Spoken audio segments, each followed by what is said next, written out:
Page number 75, Six Sigma textbook, Gantt chart.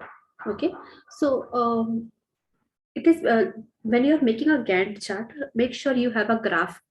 Okay, this is a graphical representation, and usually you will use bar graphs or histograms to represent what task will take place after what task, and even what is the duration which you should spend on each specific task. So planning, research, design, implementation, follow up, etc. This is an example. These are the tasks. Okay, what will come after what, that we can identify from this y-axis, and how long it will take, and that the x-axis will determine. Okay, so it's a graphical representation Gantt chart. Just by looking at this Gantt chart, you will understand which is the longest activity, which activity will take a lot of time, which activity will take a very short time. For example, just by looking at this graph, can anyone say which activity will require very less time to start and finish? Just by looking at this graph, can anyone say in the chat box? Which is the least time consuming activity?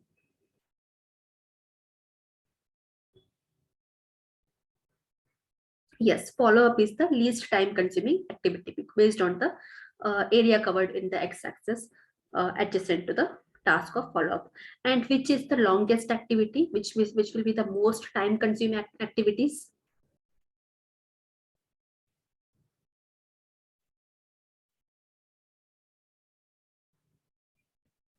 Yes, implementation.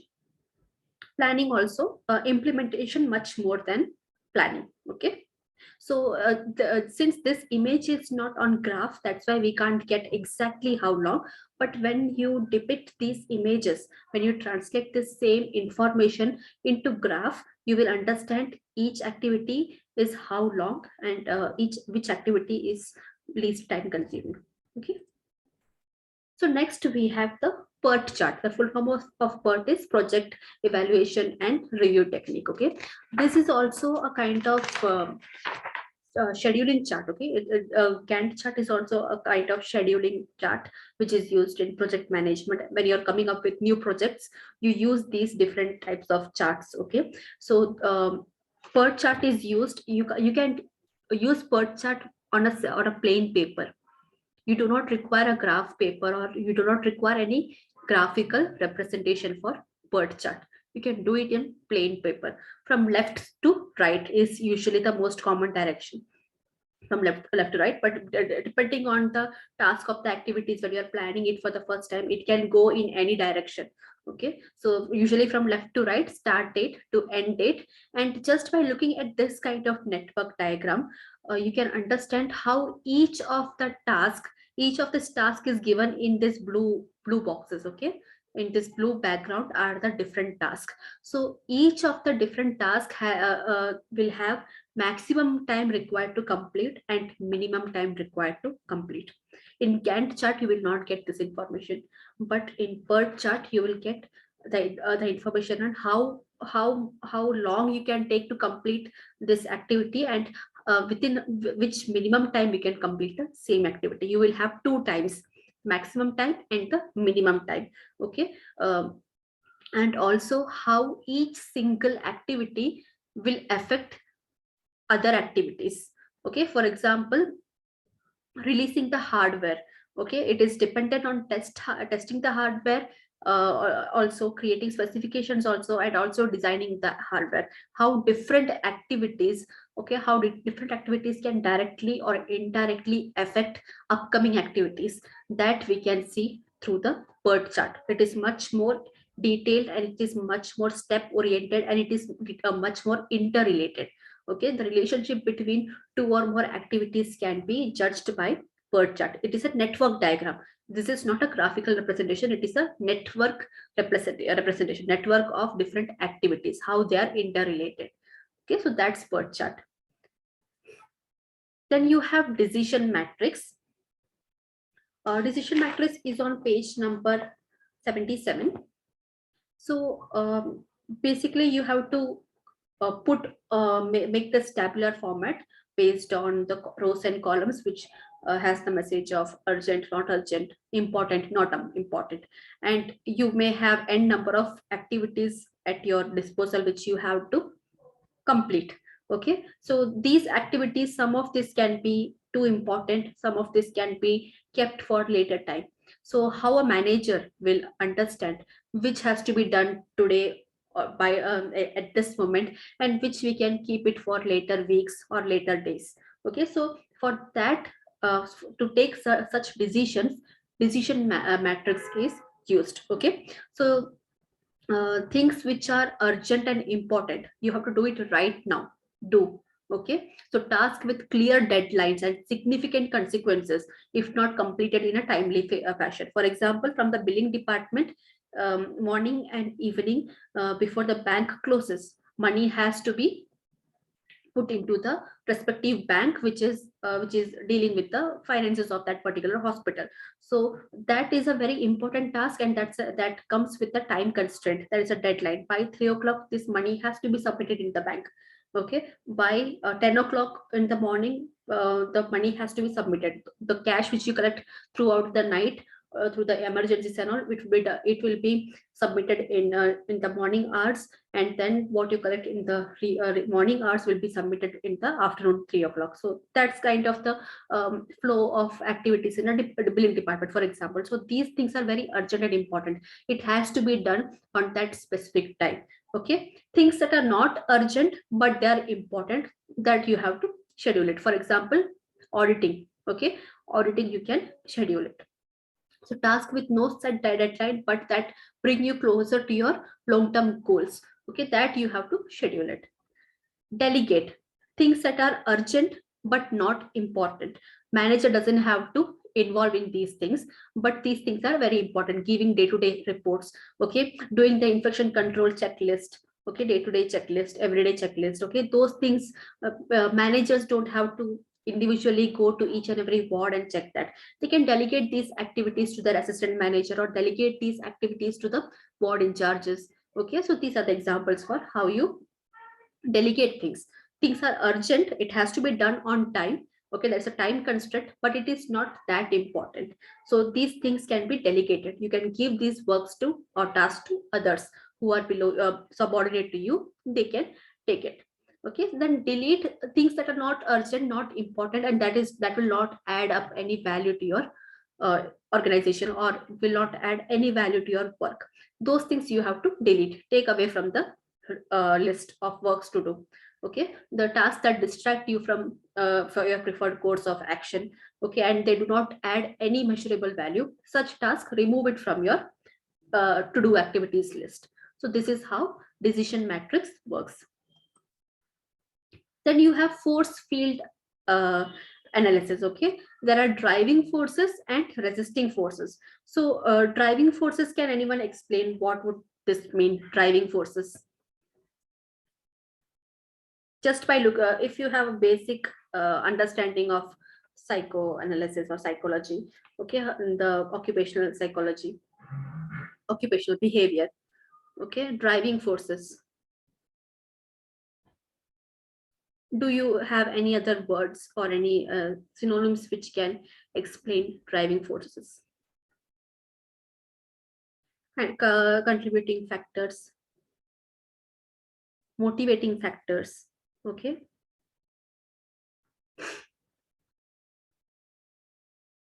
resisting forces in an organization. What is your understanding about resisting forces? Can you use other words for resisting forces?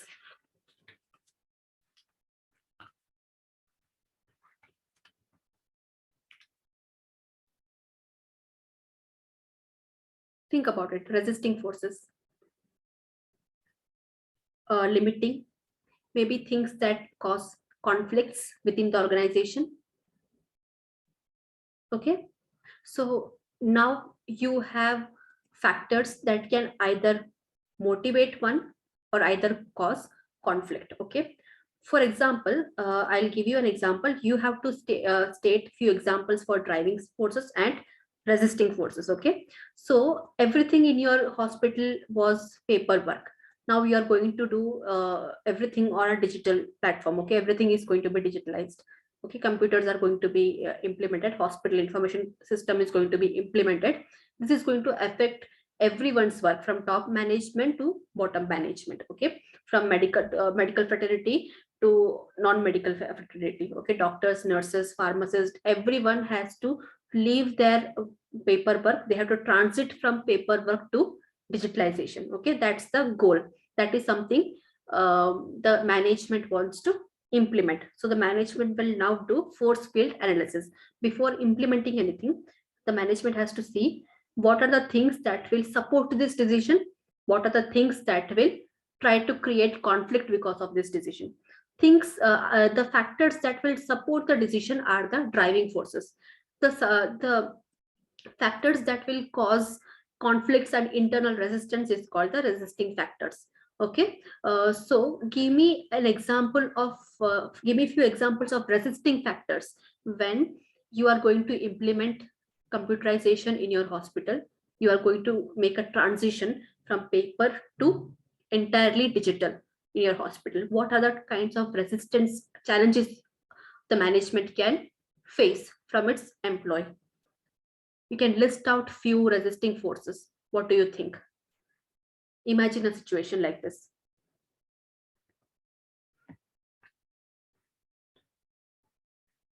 What negative consequences the management can face just by making this announcement? Yeah, lack of knowledge, loss of data, less skilled staff on computers, especially senior staffs.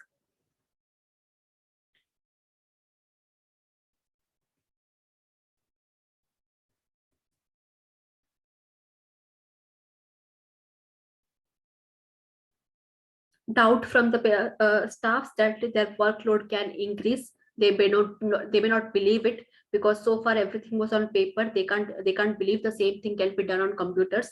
So they will think they have to do the paperwork as well as the computer work also. So they will be very doubtful. Okay, they will not be trusting this decision.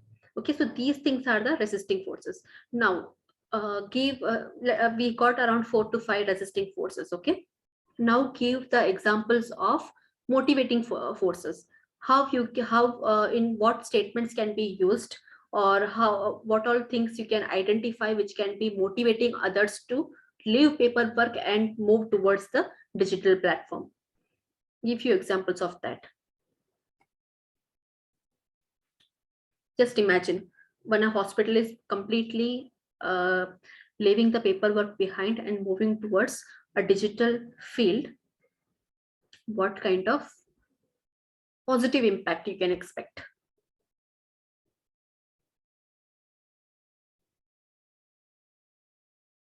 Yeah, all the staff will have access. They will have their own password and login ID. So what all data the staff is entering in the information system, they are accountable for that. Storage will be improved. Okay, physical storage will also be improved. Lots of space will be left in the inventory for future use. Better data storage. People will get well skilled. Technically, people will learn the skills. Basic computer skills will be uh, trained or imparted. Such training will be imparted on them.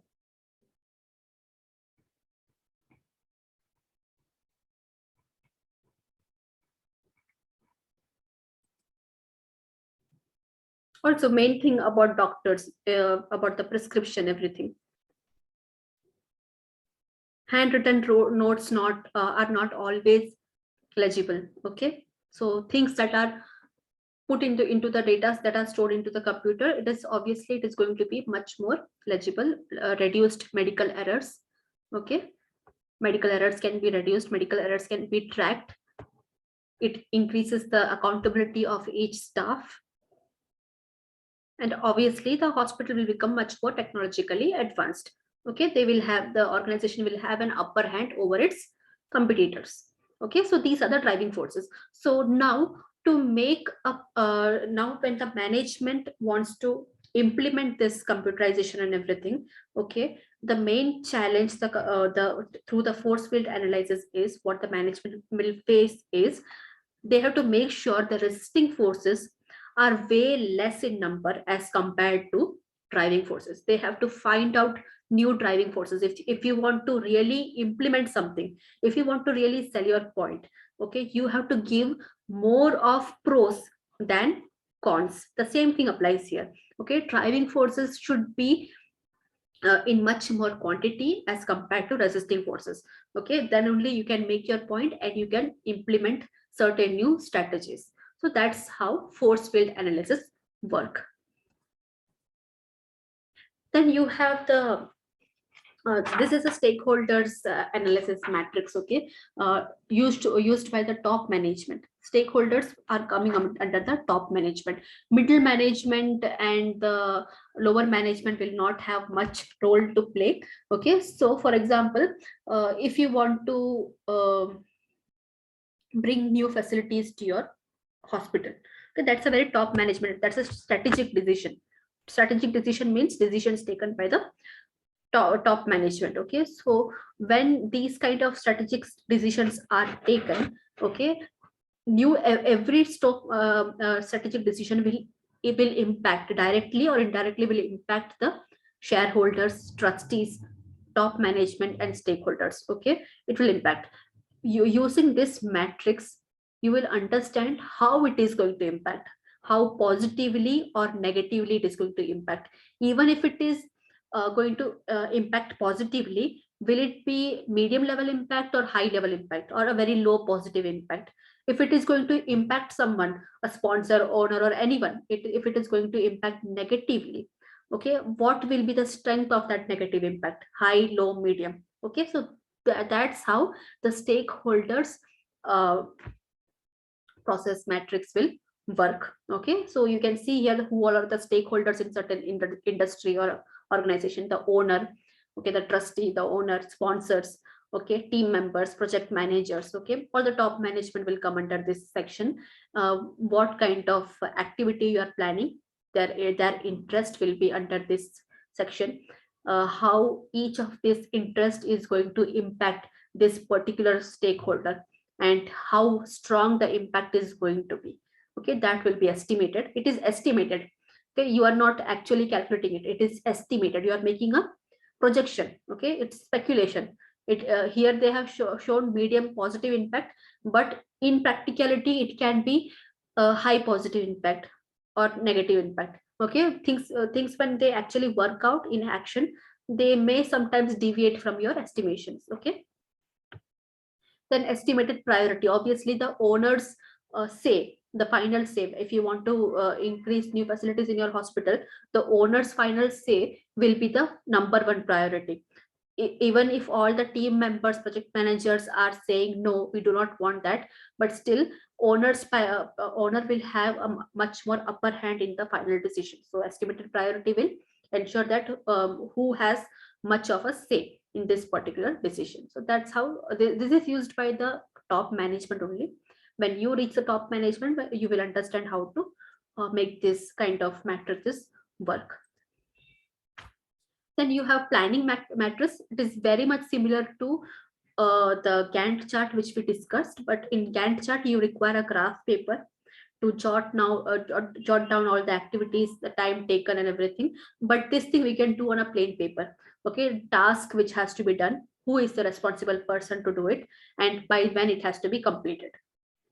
Okay, it's very self-explanatory. Just by looking at this particular diagram, okay, this particular image, you can understand different kind of tasks are given. Okay, who is the responsible person for this task and when it has to be completed. This will be posted on the notice board or in the department's board, or it will be mailed to all the people who are via email. They will mail all this information to everyone involved in this particular team, so everyone will know who has this particular task and by when they have to finish. The clinical manager will know the task of front supervisor and other staffs who are under this particular team. Okay, so completion date is there, responsible person, what tasks they have to do. Okay, it's very self-explanatory. When you just look at this image, you can understand how it is used. Now, quality storyboard. Just look at this image and try to say what try to understand, or just try to briefly explain the chat in the chat box. Quality storyboard, what is the meaning of this word? And just by looking at this image, how do you understand this word? Quality storyboard. Look at this image. A very similar image is given in your textbook on page number 83, Six Sigma Green Belt textbook. If you remember the previous classes and everything, just by looking at this image, what sense does this image makes to you? How is it image explaining its content to you?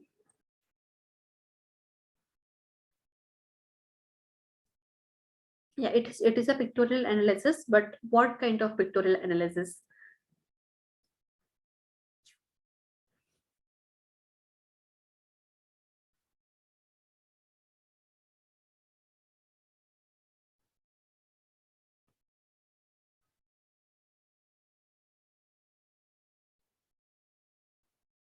Just concentrate on each of the images. Okay, have we discussed each of this in the previous classes?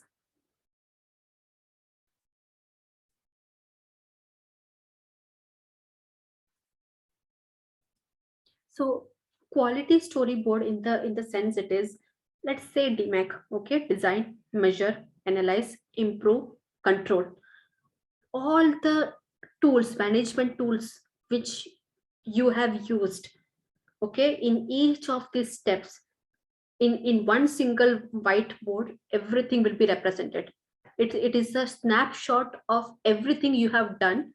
You have identified a problem, you have a team, okay, you have a team member, you have identified the problem, you want to improve that problem, that is the reason for improvement, identified the problem, you want to improve that, okay. Current situation, the design phase, okay, current situation, okay. Then you will measure the current situation, that is the bar graph given here. You have described the current situation and you have measured the current situation. Then in the analysis phase, you will understand the root cause. Just look at this diagram. Doesn't it look like a fishbone, Ishikawa fishbone diagram, cause and effect diagram? Okay, so you have a cause and effect diagram. They have used a cause and effect diagram here to understand the root cause. Analysis is done, okay, and based on the root cause, countermeasures will be thrown, okay, improvement measures will be given.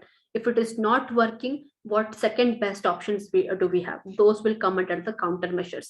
And finally, after implementing these things, how are the results? You can see things are going down south in this first graph, but after proper implementation of any strategies, things are going upward in this last results part, okay. Then you standardize it. Now you make whatever things, whatever changes you have bought here, okay, you standardize this, and plan, do, check, act will always continue. Once you standardize it, doesn't mean you have to leave it. You have to see that your new standards are working to its benefit or not. So that is plan, do, check, act. So things we have discussed, most of the things we have discussed so far, here they have used fishbone, okay. You can use 5Y or any other analytical tool which you can use to find the root cause, to identify the problem. And in improvement phase, you can use affinity diagrams, or you can use NGT method, nominal group technique, brainstorming, okay, in the improvement phase to find answers, okay. Once you find the answers, you implement it and you see check the results, okay. So quality storyboard in general, it is all the tools which you have used in your DMAC. DMAC means your Six Sigma. Okay, all the tools which you have used in this particular Six Sigma project will be showcased in one particular chart. Okay, usually it is a whiteboard. You will draw, you will rub. Okay, you will use another tool to make some sense. You will rub it off. You will use another tool again if it is making any sense. Okay, like that. It's a very trial and error based approach, that is quality storyboard, okay. So basically quality storyboard is the snapshot of all the tools which you have used in your DMAC.